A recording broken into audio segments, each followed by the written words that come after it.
folks, it's me, Jack Pickleson, here to do another YouTube video thingy-mabobber.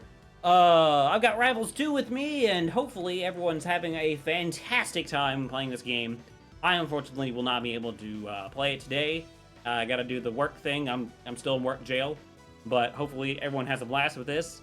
I'm really excited to play it myself. But anyway, today I'm gonna be very, very quick in this topic that has recently come about in the Rivals 2 community, and just the Rivals discussion in general, is the validity of crouch cancel and floor hugging in this game. Oh boy, I don't know how this happened again, but here we are. Here we are. I'd like to try to be as quick as possible because I think I've tried to record this video like 4 or 5 times, and like I kind of get lost in the sauce a little bit trying to explain myself, and it just kind of devolves into me being like, I don't understand why people think this. But I'll try my best to be concise and articulate, and I also want to preface it as well in saying that you are entitled to your opinion. Do not take what I say as gospel unless you like, comment, and subscribe. Then you can take everything as, you know, the second coming of Cucumber Bob. Anyway, I just want to get my thoughts out there real quick. Don't want to demean anybody. Don't want anyone feeling like I'm pooping on your ideas. But let's do this real quick. What is floor hugging? What is crouch canceling? What is that nonsense? Basically, I'll be really, really brief, and I won't get into the guts of the game, but the concept is very, very simple. Where is it at? Where's it at? Where's it at? Oh. I'm bad at... If you ever see my streams, know that I'm the worst when it comes to me. Okay, holding down is really good, because see those arrows? Indicates that that's what's happening. At low and mid percents, if you hold down, you can go nowhere when it comes to like certain moves. So normally, you know,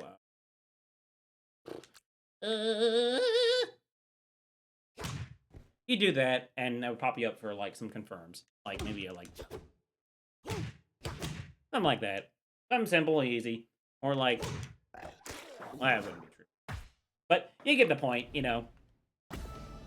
Combo move becomes not combo move anymore, right?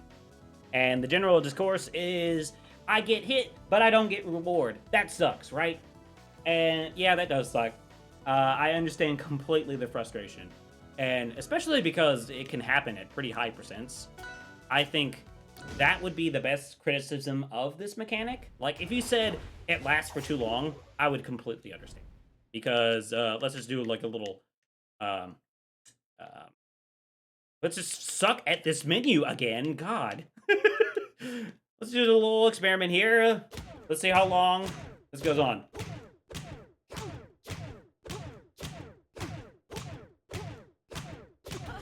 About 100. Kind of high, I would say, but you have to take that with a grain of salt, because I'm not showing off what the counterplay to that is. I'm not just showing you your best options out of crouch cancel or anything like that. Just take that with a humongous grain of salt, okay? I think it boils down to like a lack of understanding of the mechanics and like the situation at play. Like, a lot of people, their argument is, again, I hit, I should get thing, but I don't get thing. This is stupid. And also, I don't want to grab at low percents. And it's just, again, it's coming from a lack of understanding, because if you really think about it, like, why are you going for these things? You're going off a preconceived assumption of like what you should be getting in these situations. And also, it's coming from like ignoring the very thing that makes platform fighters like unique, is like the constant engagement from your opponent when you get hit.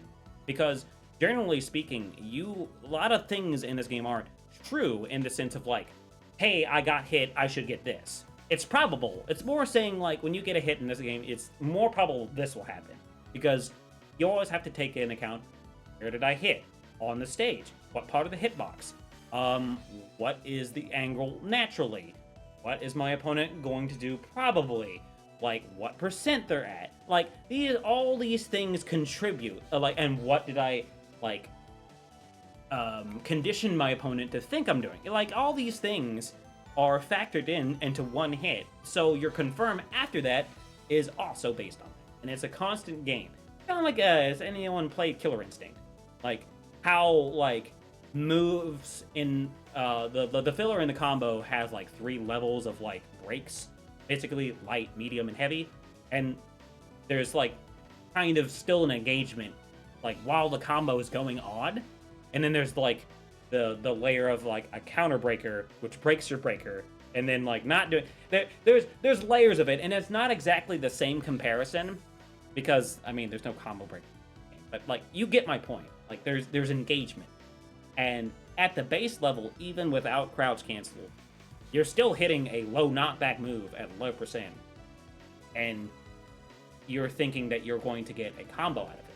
Whereas, like, if you think about it, shouldn't you just be, like, poking to get damage and stuff like that, and slowly build to your combo starter, like, around the mid-ish percents kind of thing, you know? It's kind of like you being surprised in Melee that somebody mashed out of a pummel at 0%. Like, what do you think is going to happen? Like, you're not taking into account, like, your opponent's engagement.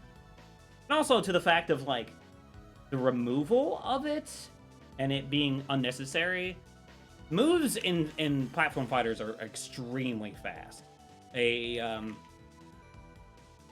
comparison would be like, grabs in these games are generally like about 7 frames. I'm basing it off Melee or PM or something like that. Whereas in other fighters like Tekken, they're like what, like 20 frames or something like that.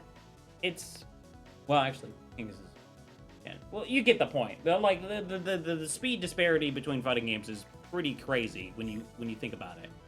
So having an option like that, like crouch cancel, really helps like defensively, because there will be situations where you're just gonna have to take the hit, and it's good to be able to have some counterplay against those situations, especially if you're heavy. If crouch cancels didn't exist, heavies would get shredded. It'd be bad. Like, what fear would I have as a Clarin or somebody like that to just not run up to you and down tilt you and zone you out, and then just like up tilt you and just like, oh well, that sucks for you, buddy. That sucks. Time to play auto combo the game. It just takes the interaction out. I know it's annoying. I can understand it. I can understand the criticism of it being working too high of a percent. I can also understand the criticism of not enough moves dealing with it, because there isn't I can't really think off the top of my head a lot of examples of anti-crouch canceling stuff. Like, Rano's like a very close, he's heavily inspired by like Sheik and Greninja, so like he shares a lot of their moves. But for the sake of for down strong, it's not like Sheik's. Sheik's like hits multiple times, so it kind of is good for crouch canceling. Not so much Rano. So like I can understand like things not working out how you think they would. For dealing with crouch cancel, but even in this situation, I'm at the ledge and I do down smash, a bit down strong, and I just knock them off like that. Like, they're putting themselves at a disadvantage by doing this. So it's not like a 1-to-1, like I'm always getting out of situations kind of thing. So do I think crouch canceling and floor hogging is bad and not intuitive and all that stuff? No. I think it's necessary for the game to a certain extent. I think the game would be very auto combo-y and remove interaction without it.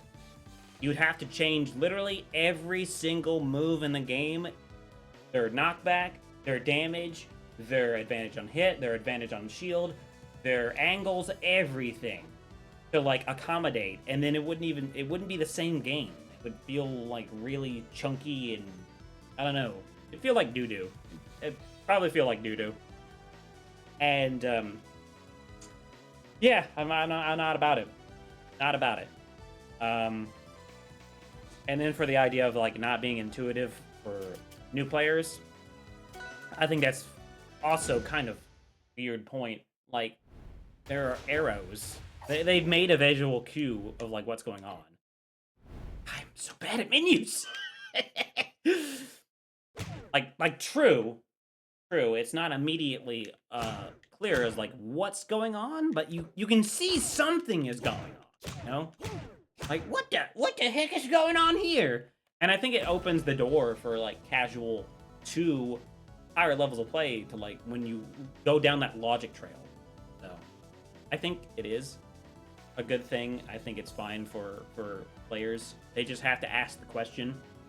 And also sometimes it's okay for a video game to like have things under the hood that you don't immediately see. Like Rivals 2 does a really good job helping people and make things visually good to understand. Like you understand a lot what's going on in this game, but it's also okay to have things under the hood.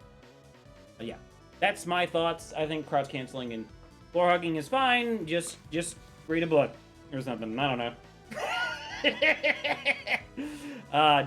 Don't get mad when you go for a spicy setup and somebody knows it's coming. They just hold down. It's okay. Just go for a grab instead, and or just do empty pressure and just like let them whiff a move and then do it or something. Just play around with it. Anyway, that's my thoughts. Hopefully that was concise enough and articulate. It was probably just a mash of words that like don't really make a whole lot of sense. Hopefully it made sense. Hopefully you folks enjoyed my ramblings. I'll see you folks later. Bye-bye. Hopefully you have fun with Rivals. I'm a Pickle. Bye!